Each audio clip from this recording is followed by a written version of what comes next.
Bueno, esa es la noticia naturalmente de la jornada, se ha desencadenado en las últimas horas, se están conociendo más antecedentes a propósito de la captura de Tomás Antigüen, prófugo del triple crimen de carabineros ocurridos en Cañete. Queremos hablar de este y otros temas, por ejemplo, también todo lo que ha pasado con las filtraciones a propósito de este informe sobre cómo están funcionando el bloqueo de antenas celulares en los penales de nuestro país. Estamos con el ministro de Justicia, Jaime Gajardo, a quien saludamos a esta hora de la tarde. Ministro, ¿cómo está? Buenas tardes, bienvenido. Bueno, muy buenas tardes, Iván. Ministro, bueno, está en pleno desarrollo todo este operativo que se realiza en el sector de Yeuyeu. El ministro Lizalde se desplazó hasta la zona por la importancia que tiene y el presidente Boric ya ha reaccionado en el sentido de decir estamos cumpliendo. Desde la cartera de Justicia, ¿cómo se calibra el actuar del Ministerio Público y el hecho que se capturara a este prófugo cuando se está a punto de cumplir un año de este triple homicidio de Carabineros? No, esta es una gran noticia para el país, para nuestro sistema de justicia, para la investigación que está en curso. Esta era una de las personas que estaba prófuga y es muy importante que la señal que se está dando, lo dijo el presidente en su momento, hace casi un año cuando fueron estos terribles sucesos y asesinatos, que no se iba a descansar hasta que ninguna persona tuviera que enfrentar la justicia. Y en ese sentido que se haya podido capturar el día de hoy a la última persona que estaba prófuga y que tiene que enfrentar la justicia por estos terribles asesinatos, de además un carabinero. Las personas que precisamente están para resguardar la seguridad de todos nosotros y por lo mismo el gobierno, ya lo dijo el ministro del Interior, esta es una gran noticia para la investigación y para el país en su conjunto. Ahora, ministro, este crimen escapa incluso de lo que es usualmente o de lo que ha sido usualmente la violencia en la región de la Araucanía y en el Biobío, que es donde ocurre esto, ¿no? Porque se trata de prácticamente una ejecución sumaria de 3 funcionarios policiales cuyos cuerpos fueron puestos en una camioneta y luego quemados. Es un hecho que reviste una especial gravedad. ¿Eso fue un antes y un después para la violencia en la zona? Sí, efectivamente, lo dijo el gobierno, este es un crimen horroroso, un crimen en el que hubo una gran violencia, en el que se utilizó de manera despiadada en contra de 3 funcionarios policiales y por lo mismo que la justicia haya podido capturar a uno de los prófugos en esta materia, creo que, y lo hemos dicho, es una gran noticia para nuestro país. Ministro, entendemos que está en pleno desarrollo este procedimiento. Mañana va a ser la audiencia de control de detención. El ministro Lizalde está en el lugar y nuestros equipos nos dicen que en los próximos minutos vamos a tener un punto de prensa. Es el juzgado de Cañete, repite, mañana a las 9 de la mañana en el juzgado de Cañete es la audiencia de control de detención. Y en los próximos minutos va a haber probablemente un punto de prensa. Pero me gustaría saber, porque ustedes están en coordinación, me imagino yo, con los equipos desplegados en la zona, con el ministro Lizalde, desde el punto de vista de lo que significa este hecho, porque usted dice desde la máxima gravedad, pero significa de alguna manera empezar a desarticular estas células que son de carácter terrorista que operan en la zona roja de la Araucanía, en el sector que va entre Biobío y la Araucanía propiamente tal. Este es un mensaje clarísimo. Una persona que comete un delito de esta gravedad no va a quedar impune. El Estado de Chile no va a dejar impune ningún delito de esta gravedad. Y se va a encontrar a cualquier persona que esté involucrada en este tipo de delitos. Entonces, eso es la potencia de este mensaje. Por eso nosotros decimos que es una gran noticia. Los detalles, por cierto, están a cargo del Ministerio del Interior. Como usted dijo, el ministro ya se encuentra en la zona y esto es algo que significa un avance muy importante en esta investigación que ha llevado de una manera muy diligente el Ministerio Público y además el mensaje, tal como lo señala el presidente de la República, es clarísimo. Nadie que cometa un delito en contra de los funcionarios públicos, los funcionarios de Carabineros o en general de este tipo de gravedad va a quedar libre y no va a enfrentar la justicia. Ahora, ministro, le pregunto por el antes y el después, porque efectivamente hasta antes de la comisión de este triple homicidio, la violencia rural, como se llama, o delitos derechamente terroristas como este, que no hay duda al respecto de que este es un ataque de carácter terrorista, me imagino yo, ¿no? Sí. Sí, o sea, Por pero supuesto, además el gobierno lo ha dicho por supuesto, o sea, de manera muy clara. Habrá quienes puedan decir es violencia, esto es un delito de carácter terrorista de la más alta gravedad, pero antes de la comisión de este triple homicidio había bajado de alguna manera la actividad delictiva en la zona. Muchos lo atribuyen, las mismas personas que en la zona lo atribuyen a el despliegue militar.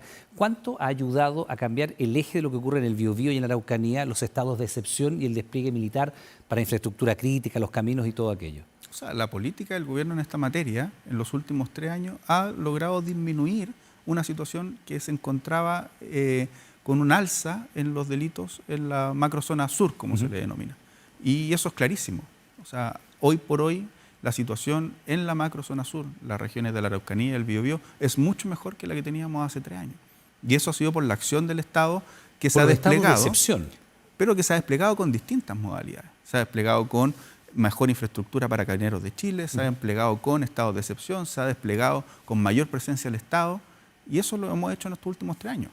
Para quienes dicen que las prioridades del gobierno no han estado en la seguridad. La situación que teníamos hace 3 años en la Araucanía, en la región del Biobío, en la macrozona sur, era una situación muy compleja. Hoy por hoy hemos tenido una disminución importante de aquello, con hechos gravísimos y muy terribles como el que vivimos el año pasado. Sin embargo, no solo hemos logrado disminuir, sino que además estamos logrando capturar a aquellas personas que cometen este tipo de delitos. Pero ha habido un cambio de mirada que es bien evidente, ministro. Usted integra el gabinete, no desde el comienzo del gobierno del presidente Boric como ministro de Justicia, pero había una mirada distinta de lo que era la macrozona sur. De hecho, recuerda usted lo que fue el viaje de la ministra de Interior Isquiasiche en su minuto a la Araucanía, que es interrumpido por tiros al aire. Se hablaba del Gualmapu libre y todo lo demás, y evidentemente aquí había una disposición negativa hacia los estados de excepción en general, ¿no? Porque son estados de excepción constitucional que se han tendido a normalizar. Aquí voy. Son 3 años, efectivamente, estamos en el último año del gobierno y ha habido estado de excepción de manera permanente. Y uno dice, bueno, ¿cómo podría vivirse de manera normal en esa zona del Biobío y la Araucanía sin los estados de excepción? De manera tal como que se ha normalizado la excepción constitucional, al menos durante 3 años en esa zona.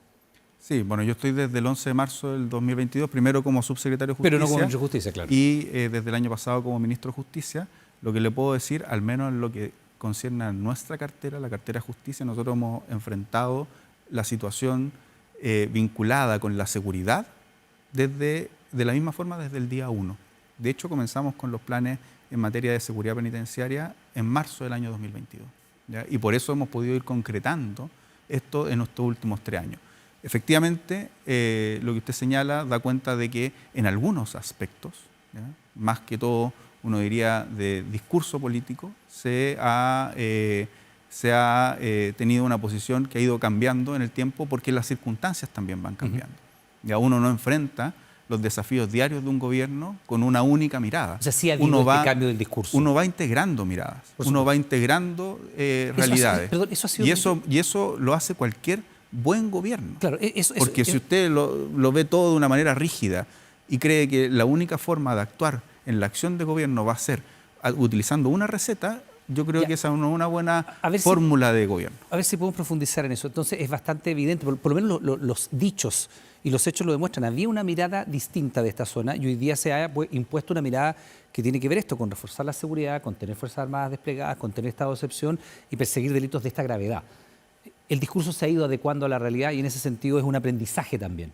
O sea, es que los discursos, por cierto, se tienen que ir adecuando a las realidades. Por ejemplo, nosotros en materia penitenciaria, yo lo llevo al tema penitenciario porque son los ámbitos de mi competencia, pero creo que sirven para estos aspectos.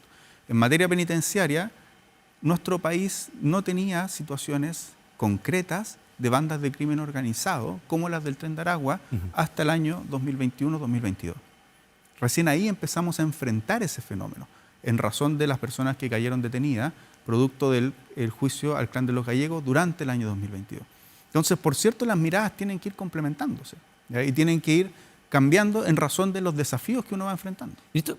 Hablemos de eso. De hecho, solo ¿sí? lo pongo como un punto. La cárcel de alta y máxima seguridad se encontraba despoblada desde el año 2021 y estaba pensada para enfrentar fenómenos de crímenes altamente complejos, pero no estaba pensada propiamente tal para crimen organizado de carácter transnacional como el que estamos enfrentando hoy día. Ministro, usted ha escuchado con toda seguridad voces de la oposición pedir esto, pero también del oficialismo. Cuando se mira lo que pasa en la región de la Araucanía, cuando se mira el proyecto de defensa de infraestructura, de protección de infraestructura crítica en la zona norte, que nosotros nos ha tocado ver en ambas zonas la realidad de militares desplegados, bueno, hay quienes sostienen que, dado el avance del crimen organizado hacia la zona central del país, en la región metropolitana, hay sectores que están bien copados a propósito de aquello, también utilizar medidas extremas, dado que son condiciones excepcionales las que se viven para la historia del país, medidas extremas como precisamente los estados de excepción. No son solamente personas de oposición que han pedido eso. Hay algunas voces dentro del oficialismo que dicen hay que estudiarlo, hay que analizarlo, o derechamente algún alcalde dice hay que implementar un estado de excepción constitucional. ¿Están las condiciones dadas de criminalidad para estudiar esa medida excepcional en regiones como la metropolitana? Yo creo que en esto el gobierno ha sido muy claro. Nosotros no descartamos ninguna medida en el marco jurídico que tenemos vigente para enfrentar el crimen y la situación de la criminalidad organizada. Ninguna. Eso incluye también los estados de excepción constitucional. Por cierto, incluye los estados de excepción. Pero claro, pero hasta el momento no se ha inclinado la balanza para allá. O sea, claramente, si tenemos estados de excepción en la macrozona sur. Le pregunto en la región metropolitana. Claro, es que en la región metropolitana se han dado discusiones sobre la eficiencia que eso tendría. Y esa también es una discusión importante, porque las medidas que toma son en razón de la eficiencia y la evidencia técnica que uno tenga. ¿Y no hay evidencia que diga que esa es una buena medida? Claro, esto está fuera del ámbito de mis competencias, porque eso es una materia de interior. ¿Ya? Y hasta el momento lo que hemos dicho como gobierno es, nosotros estamos siempre disponibles a analizar todas las medidas que nos entregue nuestro ordenamiento jurídico e incluso a modificar el ordenamiento jurídico si es necesario. La cantidad de leyes que hemos aprobado en materia de seguridad estos últimos 3 años da cuenta de aquello, que hemos modificado de manera muy importante nuestro ordenamiento jurídico para que sea más flexible, para que incorpore los nuevos fenómenos criminales, para que tengamos más herramientas para combatirlo. Ahora bien, la discusión en materia de seguridad, en términos generales, lo llevo también al ámbito penitenciario, tiene que ser con evidencia técnica, tiene que ser con medidas que respondan a la evidencia, pero que además sean eficaces. No es solo una cuestión de discursos altisonantes, porque si nos quedamos en discursos altisonantes no vamos a resolver los problemas reales. Ministro, a propósito de eso, durante esta semana se conoce este informe que se filtra muy rápido, además que da cuenta de que el bloqueo de señales de teléfono celular en los penales que se ha implementado no está siendo eficiente y que incluso los reos pueden conectarse hasta Wi-Fi. Se hicieron pruebas concretas y se ha logrado, de hecho, Contraloría hace las pruebas y demuestra que aquello sí ocurre.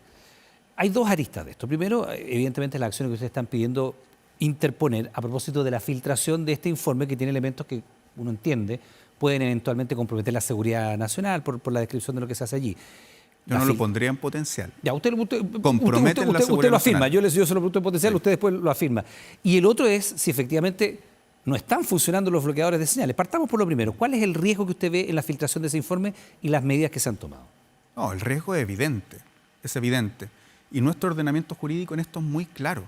El artículo 27 de la Ley Orgánica de Gendarmería de Chile establece que son secretos un conjunto de elementos dentro de los cuales está, por cierto, la operación de cualquier sistema de seguridad dentro de Gendarmería, por seguridad nacional.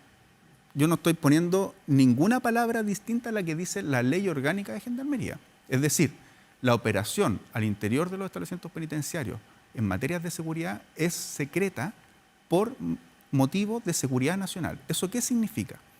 Que todas las autoridades que reciben información en este aspecto tienen el deber de resguardar esa información porque divulgarla es un problema de seguridad nacional. Ya, este es un informe que elabora Contraloría. Es un informe que elabora Contraloría, que es un informe reservado, que se lo entrega solo al fiscal nacional, al ministro de Justicia, al subsecretario de Justicia, al director de Gendarmería y a los parlamentarios que hicieron la denuncia. Que son parlamentarios de oposición. Yo creo que para estos efectos da lo mismo. Pero para ponerlo sobre la mesa, son parlamentarios de oposición. Claro, lo que quiero decir es que son todos o altas autoridades del Estado de Chile que tienen como deber resguardar la seguridad nacional. Ese es nuestro deber.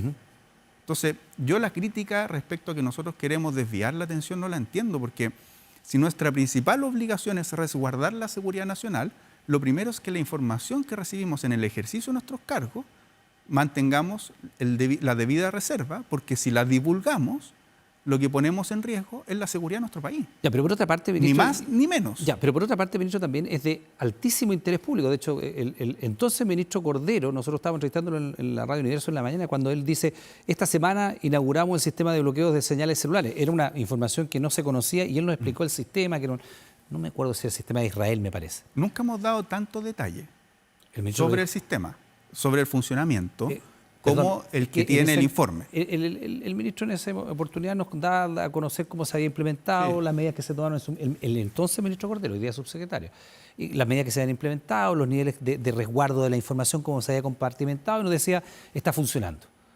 Pero resulta ser que, al margen de la preocupación por la filtración, que ya le entiendo el punto, y estarán las acciones judiciales para ver dónde se produjo la filtración, exacto, uno igualmente sigue pensando, al menos yo como ciudadano, yo como periodista, que lo grave, más que la filtración incluso, es que este sistema no funcione. Sí. Porque además, Voy a tiene un eso. costo, porque además tiene un costo fiscal y porque además compromete la seguridad y porque Voy a además, eso. y porque además, ministro, la realidad, ni siquiera latinoamericana, sudamericana, nos ha demostrado en el pasado muy reciente, el año antepasado en Ecuador, a fines del 23, que cuando las cárceles están en poder de los delincuentes son verdaderos centros de logística del delito. Sí. Entonces, ¿qué es lo más grave? ¿Que se filtre o lo que muestra ese informe? O sea, que se filtre es grave. Perfecto. Porque es un problema de seguridad nacional. Pero Primero. el fondo es que no está funcionando el sistema como debiera funcionar. Y voy a lo otro. Respecto a lo otro, el sistema está funcionando. Si usted revisa bien el informe de Contraloría, lo primero que descarta es lo que plantean los diputados que pidieron el informe. Dice, este sistema inhibe la señal 2G, 3G, 4G, 5G y en general la telefonía celular. Lo dice expresamente el informe. Pero también el informe dice, perdón, ministro, que se pueden conectar incluso a Wi-Fi. Voy a lo siguiente. Luego el informe señala un conjunto de desafíos que tiene Gendarmería para controlar mejor el sistema que está operando por parte de la empresa. Y le hace un conjunto de recomendaciones. De hecho, si usted ve el informe bien, hizo más recomendaciones en un preinforme. Dice, hay muchas de ellas que Gendarmería ha adoptado e incluso las recomendaciones que hace son por temas específicos. Dice, en estas horas, durante estos días, 2 días en específico, una cantidad de horas, el sistema no funcionó, se le debió haber o no funcionó como debió haber funcionado y se le debió haber cursado una multa a la empresa. Luego dice, mire, usted para mantener un mejor control debería hacer esta acción. Luego dice, respecto a las redes de Wi-Fi, tomen las medidas para que las redes que son colindantes no puedan ser utilizadas para los teléfonos que están bloqueados. Ya, ministro, déjeme hacerle ahí el punto. Cuando el informe dice eso, porque usted lo pone cuando usted lo dice de esa manera, da la impresión de que los reos no pudieran comunicarse a través de telefonía celular utilizando el Wi-Fi, y lo que dice el informe es que efectivamente se pueden conectar a Wi-Fi. Entonces, yo le pregunto, hoy día, ese sistema que se inauguró en algunos penales, 9 penales, ¿no? ¿9? No. En 3 penales. En 3 penales. Ok. ¿Está o no están bloqueadas las señales de celular? ¿Y qué es lo que muestra el informe? Porque el informe dice que se han podido incluso conectar y que incluso se pueden cambiar los emails, que se pueden conectar hasta a Wi-Fi. Entonces, eso es de una gravedad bastante importante. Sí. Las cosas se nos mezclan en este ámbito. Porque lo que dice el informe es las acciones que están tomando los internos para vulnerar el sistema. Y ahí entrega un conjunto de recomendaciones. Entonces dice, perfecto, ustedes tienen bloqueado la señal de teléfono de ese celular. ¿Ya? Entonces lo tienen bloqueado, ese teléfono no se puede conectar con su red. Sin embargo, los internos prenden el teléfono en ciertos momentos y buscan conectarse con redes. Y lo logran. En algunos casos. Ya, pero que entonces, ya, ministro, entonces, en algunos casos... Ahí lo que usted me está diciendo y admitiendo es que efectivamente se logran comunicar. Pero si el mismo sistema dice que el sistema logra bloquear las señales de telefonía celular de los aparatos que ingresan. ¿Ya? Tenemos el problema de que, además, por donde está ubicada la cárcel, tiene un conjunto de redes de Wi-Fi. Entonces, lo que le plantea es, ustedes tenemos que tomar las medidas, Gendarmería de Chile, para que esas redes sean más seguras. ¿Ya? Y eso es precisamente, porque además apunta a redes que son de instituciones cercanas. Ya, ministro. ¿Ya? Entonces, ese trabajo con las instituciones cercanas ya se está haciendo. Y de hecho, ya se han tomado medidas en ese sentido. Pero, ministro, lo que pasa es que lo preocupante, y si usted quiere, la vertiente ciudadana de esta noticia, es que una parte muy relevante de las estafas telefónicas, de todo lo que ocurre a través de la tecnología celular y el riesgo evidente de que la gente que está recluida tenga este libre acceso a comunicación, es un daño al ciudadano. Hoy por hoy, ¿usted puede afirmar que los reos están efectivamente con las señales bloqueadas o es un trabajo que se tiene que terminar de implementar? O sea, el sistema funciona, ha bloqueado más de 30.000 teléfonos celulares, a más de 50.000 tarjetas IMSI. ¿Y qué es lo que ocurre? El sistema está permanentemente bloqueando. Es decir, ¿pero permanentemente bloqueando y permanentemente días siendo vulnerado también o no? O sea, los sistemas penitenciarios tienen ese desafío. Si la seguridad penitenciaria, Iván, es algo muy complejo. Es que para que la gente lo entienda, si yo hoy día la gente pudiera sacar algo limpio de esta parte de la entrevista, de lo que estamos hablando hoy día. En las cárceles donde está implementado este sistema de bloqueo de señales celulares. Buscan vulnerarlo todos los días. Por eso, ¿están bloqueados los teléfonos o van un poco más adelante los reos que el sistema. Buscan vulnerarlo, lo logran, el sistema los bloquea, lo vuelvan a vulnerar. ¿Es esa la dinámica? El sistema bloquea la mayoría de los teléfonos celulares. La mayoría, no todos. Por cierto, porque además el sistema tiene un momento en el que se ingresa un teléfono nuevo o se ingresa una nueva tarjeta y tiene que geolocalizarlo y después bloquearlo. Y después lo bloquea. ¿Esa es la vulnerabilidad del sistema? Esa es la principal vulnerabilidad y para la cual la Contraloría nos hizo un conjunto de recomendaciones. Ese conjunto de recomendaciones se encuentran en proceso, pero además nosotros tenemos una segunda licitación en la que modificamos las bases de licitación incorporando las recomendaciones de Contraloría. Pero ahora bien, porque esta pregunta también me la han hecho antes, no existe ningún sistema actualmente que no tenga ese desfase. Ya, déjeme hacer una pregunta, porque usted dice... Entonces, también sí, para que lo pongamos... Está bien. Ese no tengo el contrafactual para decirle, mire, en tal parte... Yo recuerdo cuando vino el presidente de Estados Unidos a una de las cumbres de la PEC, se cayeron todos los celulares porque andaban con unas camionetas que tenían antenas que botaban todas las señales. Es que ese es otro... Por eso le pregunto. Entonces, yo no sé si efectivamente no hay sistemas que puedan bloquear. Le reconozco que no tengo la información. Este sistema lo puede hacer. ¿Ya? ¿Qué es lo que pasa? Bloquea, bota todas las señales del barrio. Ok. Pero habrá sistemas más efectivos que este, pues, y del ministro. Centro de Justicia. Ya, está bien, pero habrá sistemas más efectivos que este, me imagino yo. Esta es la tecnología más moderna que hay hoy por hoy disponible. Ok, se lo pregunto porque si usted me dice que una de las vulnerabilidades ahora del bien, sistema... podemos ir actualizando muchos procesos en el camino y además la tecnología va evolucionando. Y como la tecnología va evolucionando, el sistema también se tiene que ir actualizando. Ya, pero si usted dice que una de las vulnerabilidades del sistema es que cuando se ingresa un teléfono nuevo, funciona hasta que el sistema lo detecta y lo bloquea. Y en esa ventana se pueden cometer delitos. Y en esa ventana se puede producir eventualmente la coordinación de delitos desde el penal hacia el exterior. En esa ventana se logran hacer ciertos llamados que nosotros identificamos. Y además ¿En qué periodo de tiempo se logra hacer eso, ministro? Es que eso depende del tipo de teléfono que se ingresa también. Depende del tipo de red que tienen. Y por eso es tan delicado el informe. Porque el informe dice qué teléfonos se demora más y qué teléfonos se demora menos en bloquear este sistema. Ahora, y ahí hay una cuestión de seguridad nacional de nuevo. Ok. Ministro, lo que pasa es que cuando uno ve un sistema de estas características, donde se hace una inversión que es millonaria parte del Estado y donde se anuncia además que se está implementando este sistema y que tiene altos estándares de seguridad, pero usted nos dice que se bloquea la mayoría de los teléfonos. ¿Esa mayoría qué es? ¿La mitad? 85%. O sea, al menos. Ya, un 15% es una vulnerabilidad bastante alta para cualquier sistema. 85% es lo que nosotros le exigimos a la empresa por las bases de licitación, porque no teníamos posibilidad, porque no hay sistema en el mundo que logre el 100% bloqueo. Ya, eso es algo que podemos averiguarlo, pero 15% de vulnerabilidad no es menor. Pero para que lo tengamos súper claro, el 85% de los teléfonos que se detectan se bloquean producto de lo que nosotros exigimos en la base. Pero usted lo puede poner así, yo le puedo poner el 15% de los teléfonos sigue funcionando. Y ese 15% bastaría para seguir cometiendo delitos. Lo que ocurre es que siempre hay un rango de... Porque como hay un rango de error, por decirlo de alguna manera. Porque hay un 15% de teléfonos que se detectan que muchas veces pueden ser los teléfonos que van por el costado del penal, teléfonos que entran y salen. ¿Y usted tiene la certeza, de que no hay proveedores que garanticen mejores estándares que esto? Se lo pregunto porque nosotros con Informe Especial estuvimos lo mostramos esta semana, en el penal, en el CECOT, el célebre penal de El Salvador, y allí no hay posibilidad de comunicación alguna con el exterior.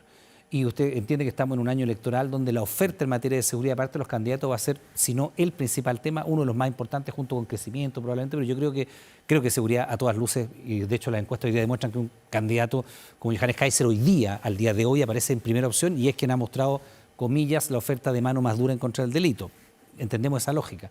No hay un proveedor que dé mejores estándares de seguridad si sabe que yo le bloqueo todas las señales de teléfono celular o le bloqueo el 99%, porque a mí me parece que el 85% es un estándar que deja un 15% de ventana que es alto. Nosotros estamos pidiendo en la segunda licitación un estándar mayor, ¿ya? Más del 90%. Y estamos pidiendo que las empresas compitan en ese estándar, ¿ya? Lo que hemos averiguado por el mercado es que ninguna llega al 100%. Ahora bien, una medida es la inhibición de la telefonía celular, ¿ya? Sin embargo, también se toman varias otras medidas para que no haya comunicación, que nosotros las hemos implementado. Por ejemplo, que nosotros tengamos mayor control en los ingresos, que ojalá no existan pelotazos desde el exterior, ¿ya? Que allanemos permanentemente los establecimientos penales y que en los módulos de máxima seguridad podamos asegurar de que no ingresa ningún teléfono celular. Ministro, hay que... Y eso sí, nosotros lo estamos implementando. sí, lo que pasa es que aquí hay un problema que es inicial. Se tiene que bloquear los señales de teléfonos celulares porque hay teléfonos celulares en poder de los delincuentes. Por lo mismo. Y eso sigue siendo una vulnerabilidad muy grande del sistema. Y en ese sentido, todos los que han transitado por Pedro Montt se han encontrado con los pelotazos alguna vez. Y todavía siguen ocurriendo. Entonces es bien llamativo porque muchas veces nos tocó grabarlo y mostrarlo en este canal y en otro. Están los gendarmes en las torretas y están los tipos tirando las pelotas. Entonces es una situación un poquito kafkiana porque pareciera ser algo tan sencillo vulnerar la seguridad de un penal y no debiera hacerlo. Y ante esa situación hay algunos que proponen esta suerte de cabina 24/7. Es decir, no es prohibir el régimen de visita, pero que todas las visitas de los reos que tienen compromisos delictuales altos se hagan mediatizados por una cabina. Eso está implementado en Chile. En el 24/7 para todos los... ¿Para en qué el delito? en el recinto especial de alta y máxima seguridad, las visitas son solo a través del locutorio. ¿Y entonces cómo entran los teléfonos? Ya, pues es que eso es lo que... Por eso, porque si una cabina no puedo pasar el teléfono. Por eso es importante porque las personas que nosotros tenemos en máxima seguridad no son los 12.000 personas que tenemos en el sector de Pedro Montt. En el sector de Pedro Montt tenemos 3 establecimientos penitenciarios. Sí. Santiago 1, la ex penitenciaría y el recinto especial de alta y máxima seguridad. En el recinto especial de alta y máxima seguridad, que es donde tenemos las personas de máxima seguridad, ellos solo tienen visitas a través del locutorio. Eso es en máxima seguridad. En máxima seguridad. ¿En los otros dos penales? En los otros 2 penales tienen visitas regulares, ¿ya? Y ahí, en esos penales también, conforme a la segregación, tienen distintos tipos de visitas. Nosotros, en materia, en ese sector, en Pedro Montt, hemos hecho cosas que, lamentablemente, no se han dado a conocer lo suficiente. ¿Como por ejemplo? En ese sector, si usted lo recorre, hasta hace un año atrás, había instalaciones con containers donde se vendía... Sí, en la parte posterior de Pedro Montt. Sí, había de todo, pues era una feria eso. Bueno, nosotros limpiamos eso. ¿Qué es donde se ponían los peloteros? Sí, donde se ponían los peloteros. Sacamos todo. En la calle posterior había una feria que... Si usted va a esa calle, hoy por hoy no existe ninguna de esas instalaciones que llevaban 15 años ahí. Ministro, perdón. 15 años. Está bien. Es que lo que pasa es que... a lo que voy es que... Se ha avanzado, ¿sí? Se entiende... Y generamos un control con Carabineros, que no depende del Ministerio de Justicia, sino que depende del Ministerio del Interior, un trabajo coordinado que nos permitió durante mucho tiempo reducir los pelotazos prácticamente a cero. Ministro, y dado es que todavía han vuelto, si ese es el problema, si se ha mostrado, vuelve, si usted sabe que esto es así, el fenómeno es así, usted mueve el comercio ambulante de acá y no es que desaparezca. Pero ese sector no han vuelto. Ministro. No tenemos ninguna instalación como las que había. No, los containers no, pero los pelotazos han vuelto. Y los containers los sacó este gobierno. Sí, está bien, pero los pelotazos han vuelto. Y los pelotazos son los que envían drogas, los que envían celulares, los que envían otro tipo de cosas. Pero le quiero preguntar, toda vez que el problema es que hay teléfonos en las cárceles, si no, no sería necesario la inhibición de las señales, este sistema de cabina 24/7 vulnera derechos de los delincuentes y esa es la discusión, es caro de hacer, no corresponde, está fuera de los estándares, no está dentro de los planes del gobierno. Nosotros en todos los establecimientos de máxima seguridad estamos implementando... No le pregunto los establecimientos de seguridad, sino que usted me dice, de los 3 recintos penales que hay en Pedro Montt, en uno, que es el de alta seguridad, está implementado y en los otros no. Pero yo me imagino que los teléfonos se descubren precisamente en aquellos penales que no tienen este régimen. Pues. Claro, lo que pasa es que, y aquí voy a lo siguiente, las medidas de un régimen más estricto tienen sentido para los líderes de las bandas criminales. ¿Ya? En el resto... usted tiene que tener mayores medidas de control, allanamientos constantes y permanentes, procesos... ¿Y por qué la cabina única permanente no, ministro? Porque en el resto lo que usted tiene que tratar es de que las personas se resocialicen, ¿ya? Que las personas vuelvan a reinsertarse socialmente. Y el contacto con sus familias, en esos casos, para personas de... En Santiago 1 tenemos personas imputadas por distintos, podríamos decir, delitos que no necesariamente... son vinculadas al crimen organizado. Esas personas no necesariamente van a seguir conectándose con el exterior para dirigir operaciones criminales. Ministro, es que en todas estas medidas que se implementan, que entendemos que tienen mucha complejidad, no solo técnicas, sino que incluso legales, siempre se produce un momento de colisión de derechos. Y ahí yo le puedo preguntar, ¿qué es más importante? Porque nadie pide que no tengan visitas si están privados de libertad, no de socializar con sus familiares cuando tengan los regímenes de visita. Pero esta colisión de derechos, ¿qué es más importante? ¿La seguridad de la ciudadanía que no comete delito, la ciudadanía inocente, evitar que tengan, por ejemplo, la posibilidad de ingresar teléfonos a través de estas cabinas 24/7, o es más importante el que haya un contacto físico entre el delincuente y un familiar que va a verlo? Claro, lo que pasa es que usted pone una medida como una situación dicotómica, ¿ya? Yo lo que le diría es... ¿Sabes lo que pasa, ministro? Que si yo estoy detrás de una cabina, disculpe, es que si yo estoy detrás de una cabina, no tengo ninguna posibilidad de que me pasen un teléfono celular. Está bien, si eso yo lo entiendo, y por eso esa medida la tenemos en los recintos de máxima seguridad. Pero por eso pregunto, los otros que no están implementados. De máxima seguridad lo que queremos es que los líderes de las bandas criminales no sigan operando desde el interior, ¿ya? Y usted puede ver que en la máxima seguridad nosotros cada vez que se allana no se encuentra ningún teléfono ¿Y en los celular. otros penales, ministro? En los otros penales nosotros estamos tomando medidas de control para evitar que ingresen los teléfonos celulares. Estamos tomando mayores medidas de control para que el personal de gendarmería tenga la capacidad de contener y controlar los teléfonos celulares. Se hacen allanamientos constantes y permanentes.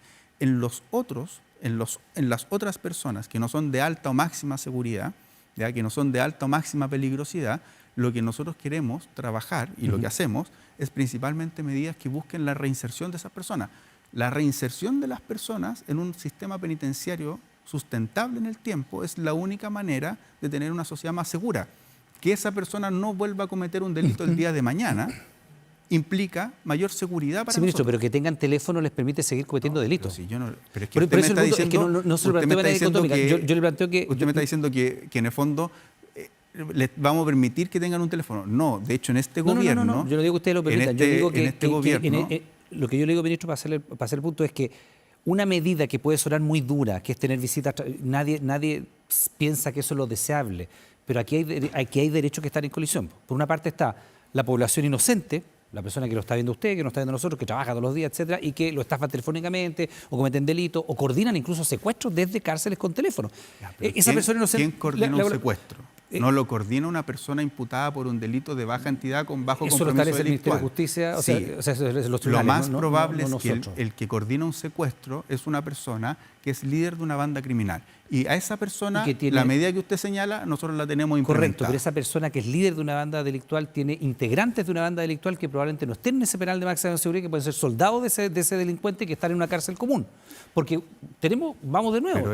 Pero esa persona, si la tenemos incomunicada del resto, no va a poder coordinar nada. Ministro, yo le pregunto, en esta colisión, porque vemos que el sistema sigue siendo permeable. Si no fuera permeable, no habría teléfonos al interior y no tendríamos esta discusión inicial del informe de lo que partimos hablando.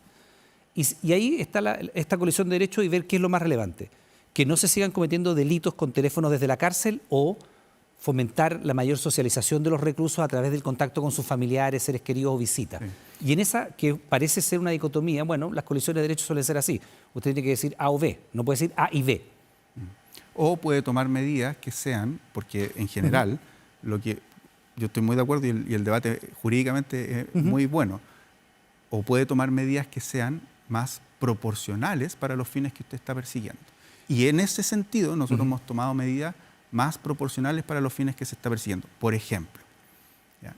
Este gobierno patrocinó y estableció que tener un teléfono celular al interior de un establecimiento penitenciario es un delito. Eso no existía antes. Claro, y eso naturalmente implica la actual reformalización de las personas. Era una falta solamente. En este gobierno, si usted tiene un teléfono celular al interior de un establecimiento penitenciario, es un delito.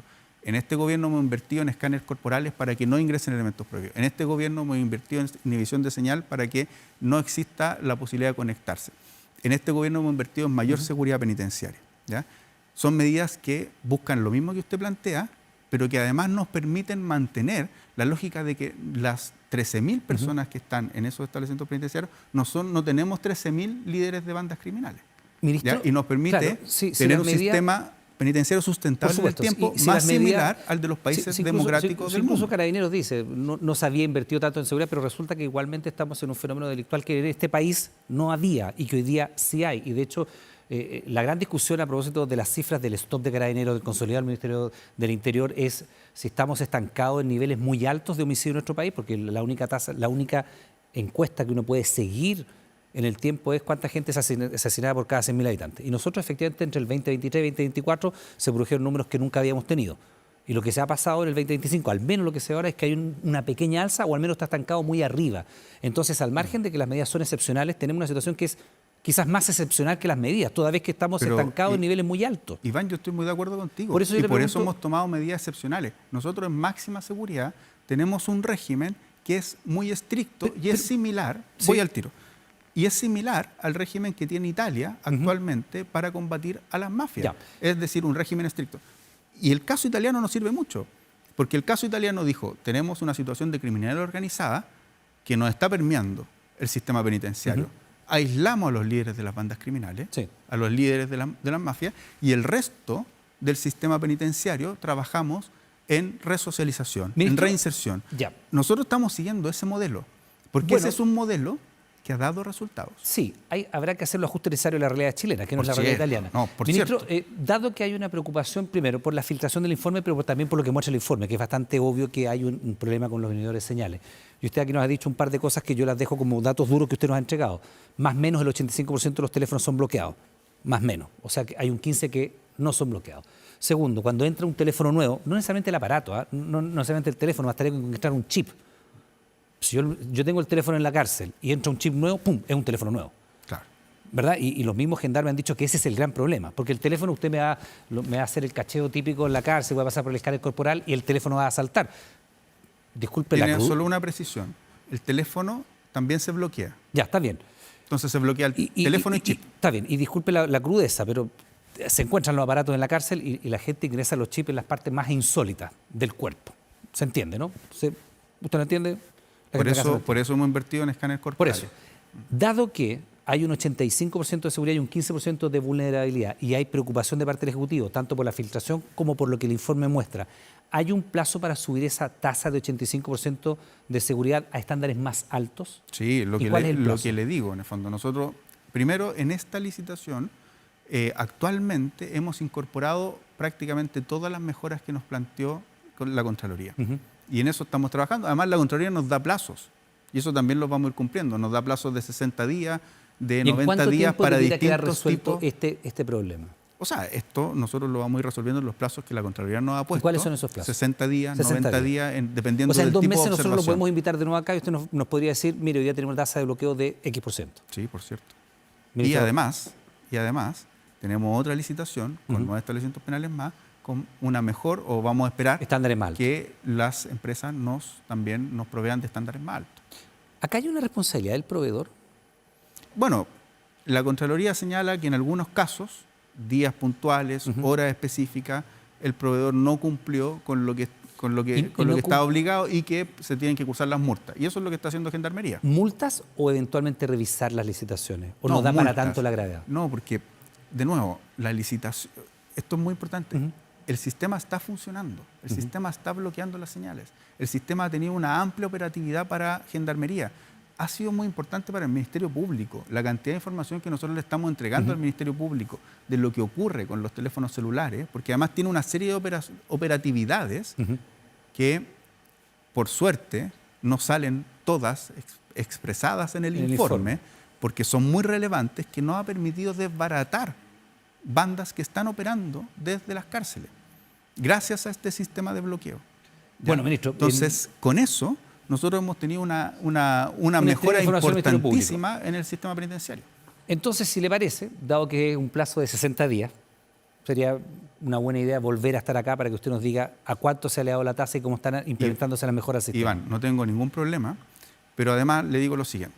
Nosotros nos autoimpusimos un plazo, por ejemplo, para ampliar Santiago 1. Y dijimos, vamos a tener dentro del primer trimestre las bases de licitación publicadas. Estamos a una semana que termine el primer trimestre, las vamos a tener las primeras semanas de abril. Usted entenderá que los plazos que uno dice tienen cierta flexibilidad. Pero lo que le quiero decir es que nosotros vamos a cumplir con lo que nos ha planteado Gendarmería y en 60 días más podemos volver a conversar sin ningún problema. Ministro Jaime Gajardo, le damos las gracias por estar junto a nosotros acá en el canal 24 Horas. Gracias a usted. Que tenga una buena jornada.